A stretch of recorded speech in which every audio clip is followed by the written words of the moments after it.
रस्मो रिवाज ऐसे भी होते हैं जो कभी कभी इंसान के लिए वबाल जान बन जाते हैं। इन्हीं में से एक फजूल रस्म आतिशबाजी और फायरिंग की भी है, जो खुशी के मौकों पर की जाती है, मगर इससे बाज दफा हंसते भसते घर गम के अंधेरों में डूब जाते हैं।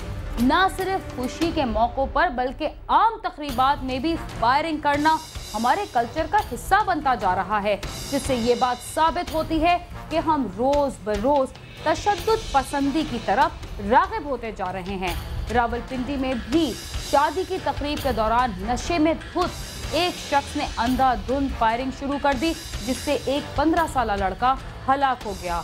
कराची में 2 भाइयों को अगवा करने के बाद मौत के घाट उतार दिया गया और ANF ने गैर मुल्की मंशियात फरोशों के खिलाफ ऑपरेशन करते हुए 6 खवातीन समेत 108 गैर मुल्कियों को गिरफ्तार कर लिया।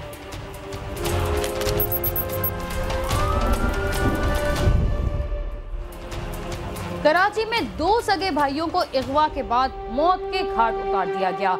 मुलजिम की निशानदही पर पुलिस ने मकतूलीन की लाशें बरामद कर ली। मुलजिम का कहना है कि उसने गैरत के नाम पर दोनों भाइयों को कत्ल किया, मगर मकतूलीन के वालिदैन का कहना है कि उनके बच्चों को टारगेट किलिंग का निशाना बनाया गया है।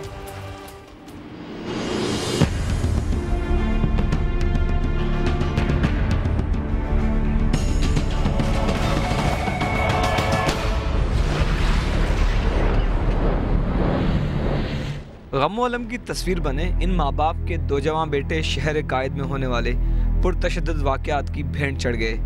जिंदगी के इस मोड़ पर जब उन्हें अपने जवान बेटों के सहारे की ज़रूरत थी, बदकिस्मत वालिदैन को अपने उन्हीं बच्चों के लाशें अपने कांधों पर उठाने पड़े। मलिर मोहब्बत नगर के रहायशी निजी सिक्योरिटी कंपनी के गार्ड मोहम्मद सलेमान के 2 बेटों 23 साल बाबर और 17 साल बिलाल रवा माह की 13 तारीख को घर से मगरिब की नमाज पढ़ने के लिए निकले थे। काफ़ी देर तक जब दोनों भाई घर ना पहुंचे तो हर शहरी की तरह इनके घर वालों के दिल में भी खदशात ने जन्म लेना शुरू किया। तो उन्होंने बाबर और बिलाल की तलाश शुरू की, लेकिन दोनों भाइयों का कुछ पता ना चला।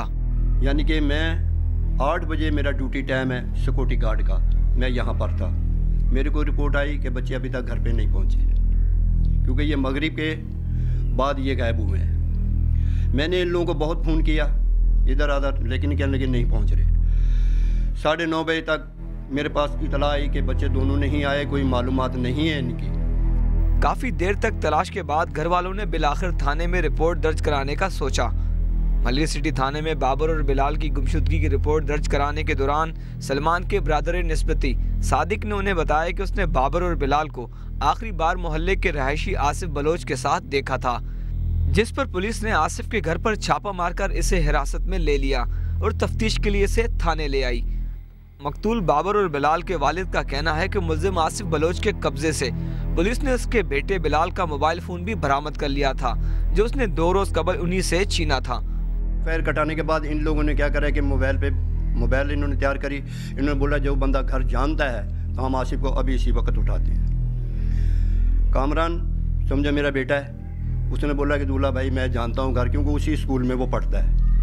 मोबाइल में बैठा, कामरान ने ले जाके वहाँ पे उनको खड़ा कर दिया।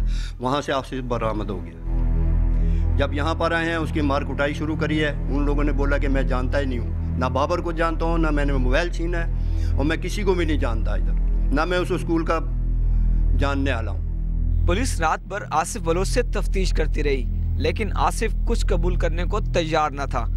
ताहम जब पुलिस ने मुल्जिम आसिफ बलोच से रवायती तरीके से तफ्तीश शुरू की तो उसने सब कुछ कबूल करते हुए पुलिस के सामने सब उगल दिया और उसने बताया कि इसने ही दोनों भाइयों को उनके घर के पास से अगवा करने के बाद अपने 4 साथियों के हवाले कर दिया था और उन्हें कत्ल करने के बाद लाशें मलिर गाजी नगर की झाड़ियों में फेंक दी गई हैं। इस इंकशाफ के बाद पुलिस ने गिरफ्तार मुल्जिम की निशानदेही पर दोनों भाइयों की लाशें बरामद कर लीं। एक रात को मोबाइल छीन के वही दोस्त वो कहते हैं कि अब लेकर दिखाओ। तो छोटा मेरा इतना मासूम 17 साल का कि सिर्फ वो कान के पास फायर कर देते ना, कभी उस रास्ते से नहीं गुजरते मेरे बच्चे, कभी उस रास्ते से नहीं गुजरते, सिर्फ कान के पास 4 फायर कर देते थे, कभी रास्ते से उससे नहीं गुजरते। मार दिया, बहुत बड़ा जुल्म कर दिया उनके साथ, मार दिया, दुनिया से खत्म कर दिया। सिर्फ 2 मेरे बेटे थे, दुनिया से खत्म कर दिया उन लोगों को, मेरी नस्ल खत्म कर दी उन लोगों ने। गिरफ्तार मुलजिम आसिफ ने इब्तिदाई तफ्तीश में पुलिस को बयान दिया कि मकतूल बिलाल की इसकी कजन के साथ दोस्ती थी और इसने गैरत के नाम पर दोनों भाइयों को कत्ल किया है। जबकि मकतूलिन के वालिदैन के मुताबिक आसिफ ने इनके बेटों को प्लानिंग के तहत अगवा करके कत्ल किया और मुलजिम केस को कमजोर करने के लिए इनके बेटों पर गलत इल्जामात लगा रहा है। स्कूल टीचरों से बयान ले, सर से बयान ले, अगर एक लड़की वहाँ बोल जाए कि ये बच्चा इस तरह का था, मैं जुर्मदार हूँ। तहस्सुब पे मारा है, गैरत पे मारा है। मैं बोल रही हूँ आप उसकी जब एक रात को मोबाइल छीना, ठीक है, एक रात और एक पूरा दिन मोबाइल रहा, कितनी देर में इंटरनेट से तस्वीरें भरी जाती हैं? 10 मिनट में, ठीक है। वो उनके पास था मोबाइल, मुझे नहीं पता उन्होंने क्या भरा और क्या नहीं भरा। मैं तो इनको टारगेट किलिंग नहीं समझती हूँ। बेइंतहा शरीफ थे वो। अभी हाल में लड़के ने इंजीनियरिंग कोर्स किया था, रात को नाइट ड्यूटी करता था, दिन में वो पढ़ता था। बड़ा वाला, छोटा वाला अभी मैट्रिक किया उसने, अभी और अभी उसकी सालगिरह थी, अभी 9 तारीख को उसकी सालगिरह थी। जुर्म बेगुनाही में कत्ल होने वाला बाबर 4 बहन भाइयों में सबसे बड़ा और बिलाल इससे छोटा था। बाबर ने हाल ही में इंजीनियरिंग की डिग्री हासिल की थी और बिलाल ने मैट्रिक पास करने के बाद स्कूल में टीचिंग इख्तियार कर ली थी ताकि वो अपनी पढ़ाई का खर्च खुद बर्दाश्त कर सके। लेकिन 2 दिन बाद ही उन्हें बेईमाना तरीके से मौत के घाट उतार दिया गया।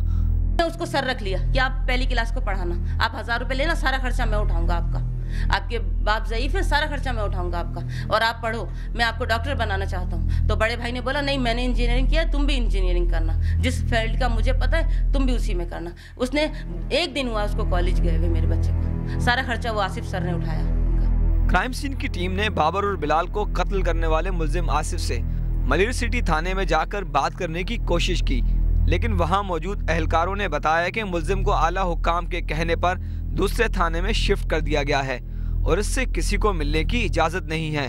मकतूलीन के लवाहिकीन के मुताबिक पुलिस मुलजमान को बचाने की कोशिश कर रही है और इसने मुकदमे में नामजद दीगर मुलजमान को भी गिरफ्तार नहीं किया।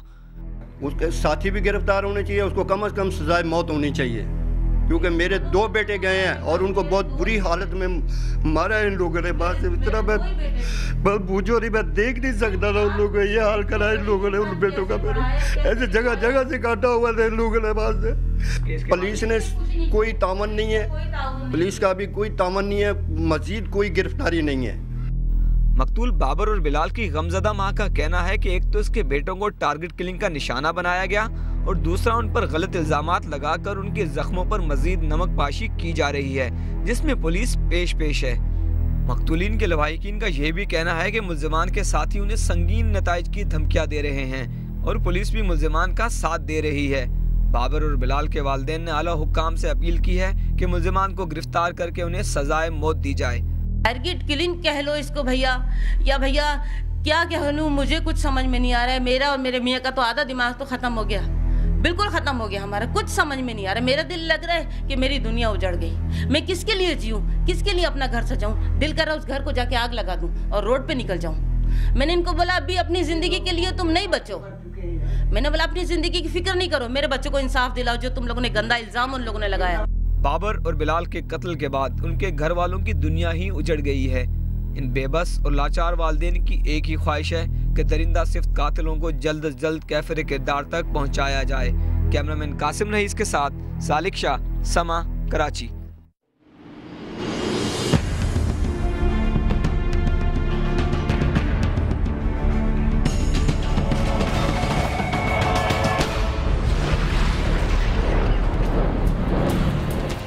आपकी आरा और पसंदीदगी के सहारे आज क्राइम सीन के 997 प्रोग्राम्स मुकम्मल हो चुके हैं और जल्द ही इसके 1000 प्रोग्राम्स भी मुकम्मल हो जाएंगे। इस मौके पर आप क्राइम सीन का खुसूसी प्रोग्राम भी देख सकेंगे। इसके साथ ही हम चलते हैं एक मुख्तसर से वक्फे की जानिब। वक्फे के बाद आप देखते रहिए समा।